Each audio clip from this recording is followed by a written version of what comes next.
Então, o que é isso, não é? O que são sistemas representacionais?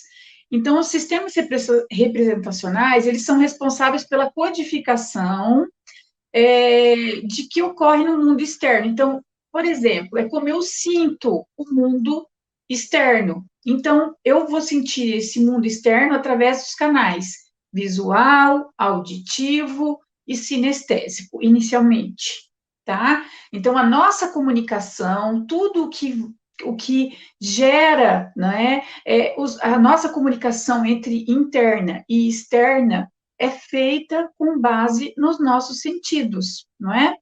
Então, abrindo um pouco mais esse leque, nós vamos falar então que a maneira como você percebe o mundo influencia na forma como você retém as informações. Então, dependendo de como você percebe este mundo, não é? As suas sensações internas e externas, é aquilo que você vai guardar. Não tem assim aquela música que a gente escuta e lembra, não é? De uma situação, lembra de uma pessoa, um gosto que a gente lembra da comida da mãe, da comida da avó, não é assim? Então, através dos sentidos, a gente consegue fazer essa ligação e a gente consegue aprender, tá? É importante saber quais são as características particulares mais proeminentes. Então, quais são essas características? Então, as características das crianças que são mais visuais? Quais são as características da criança que é mais auditiva? Quais são as características da criança que é mais sinestésica, ou seja, ela precisa fazer para aprender? E a digital, que neste momento precisa, né, precisamos mais ainda dessa criança ou desse indivíduo que é digital. Muito bem. Então, as pessoas, elas não são iguais. Nós sabemos que nós somos 7 bilhões de pessoas diferentes. Então, não existem pessoas iguais. Como cada canal de aprendizagem, ou cada estilo de aprendizagem, ou cada representação, né, sistema representacional, é, é, trata, ou seja, vai trabalhar com cada uma dessas pessoas diferente dentro de uma sala de aula, por exemplo. Então, na sala de aula, nós temos crianças que são auditivas, crianças que são visuais, crianças que são sinestésicas, crianças que são digitais. E nós vamos atender todas as crianças da mesma maneira? Ah, prof, mas fica difícil, professora Gisley, fica difícil trabalhar dentro de uma sala de aula individualmente com essas crianças. Tudo bem, também acho que é um pouco complicado nós trabalharmos com essas crianças dentro de uma sala de aula, mas nós temos que lembrar que são indivíduos que são únicos. Então, cada criança tem um jeito de aprender diferente. É por isso que as mães às vezes dizem para mim, Gisley, mas por que lá na escola ele não aprende e quando ele vem aqui para você na clínica, para você atendê-lo, ele tem um resultado bom. Logo, ele começa a ter um resultado bom. Por que será? Por que vocês acham que lá na clínica, será que é porque é individualizado só? Ou é porque eu levo em consideração tudo aquilo que a criança traz para mim? Ou seja, as suas experiências, aquilo que a criança, então, inicialmente a gente faz a anamnese, conhece o histórico da criança, sabe como ela é, sabe o que ela mais gosta de brincar.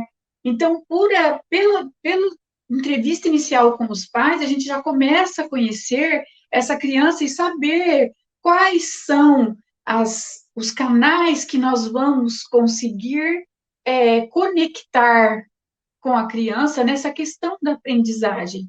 Então, é aí que está o ponto-chave da aprendizagem, não é? É aí que está a forma como a gente trabalha com eles, isso é que vai dar o resultado.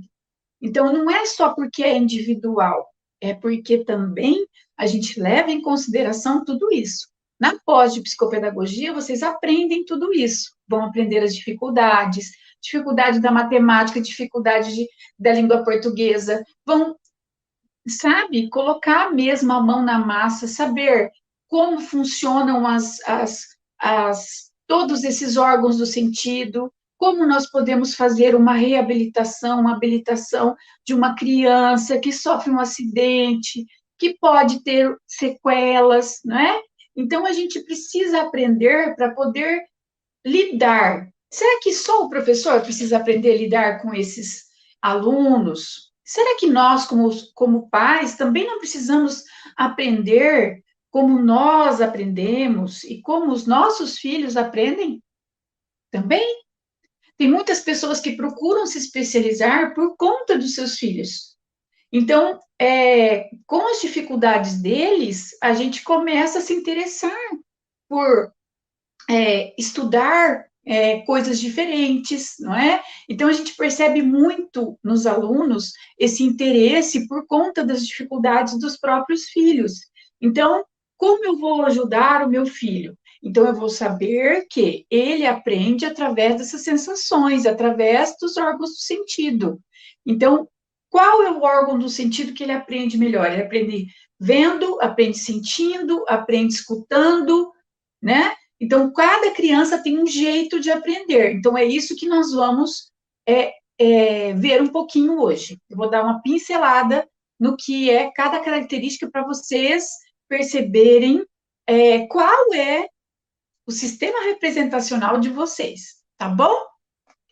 Então, a gente faz esse atendimento, e esse atendimento precisa ser individualizado para que a criança melhore, não é? As necessidades educacionais dela, específicas, porque cada criança tem uma necessidade educacional diferente. Não precisa ser uma criança com TEA, uma criança com síndrome de Down, uma criança com TDAH, uma criança atípica, né? Ela pode ser uma criança típica, mas tem uma dificuldade visual, tem uma dificuldade motora, não é? Então, nós temos que saber como lidar com essas crianças, certo? Então, eu trouxe para vocês aí os órgãos do sentido, todo mundo sabe quais são os órgãos do sentido, não é? Então, nós temos ali a gustação, não é? A visão, a audição, o olfato e o tato, não é? O tato, ao contrário de que todo mundo pensa, o tato é assim, não é só o tato, não é só com as mãos, apesar do desenho estar aparecendo, mas não são só as mãos. Então, o tato parte, assim, do corpo, não é? De uma forma geral. Então, é o tato, é o toque, tá? A sensibilidade do toque. Muito bem. Então, a forma como assimilamos as informações ocorre através dos nossos sentidos, como eu já disse, a visão, a audição, o tato, o paladar e o olfato. Cada pessoa tem um sentido mais presente do que outros.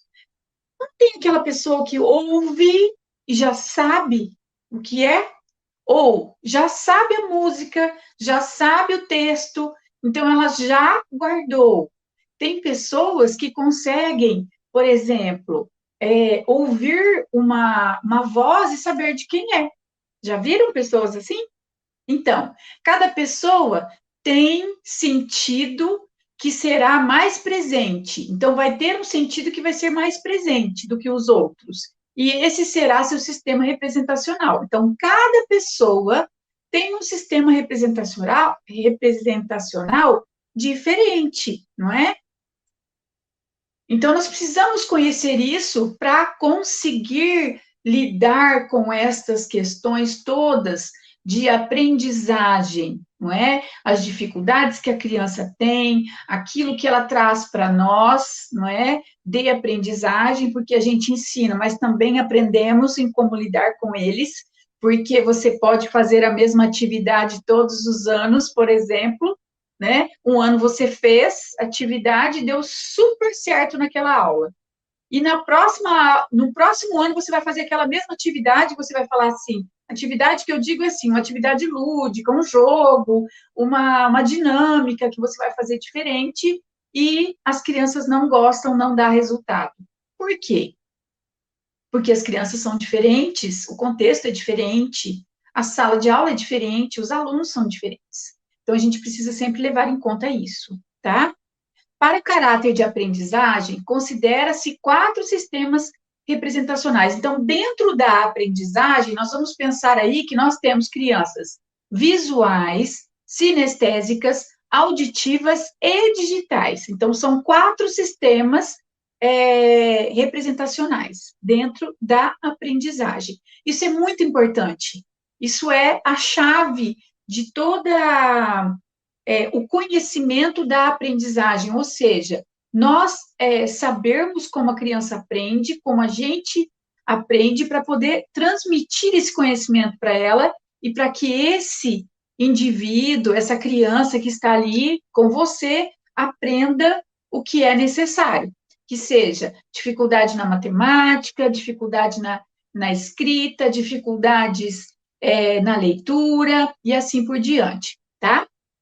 Então, nós temos aí os 4 sistemas representacionais que eu coloquei para vocês, tá? Para vocês perceberem um pouco como é, então, o que cada um representa, não é? O visual, o sinestésico, que é o sentir, não é? O auditivo e o digital.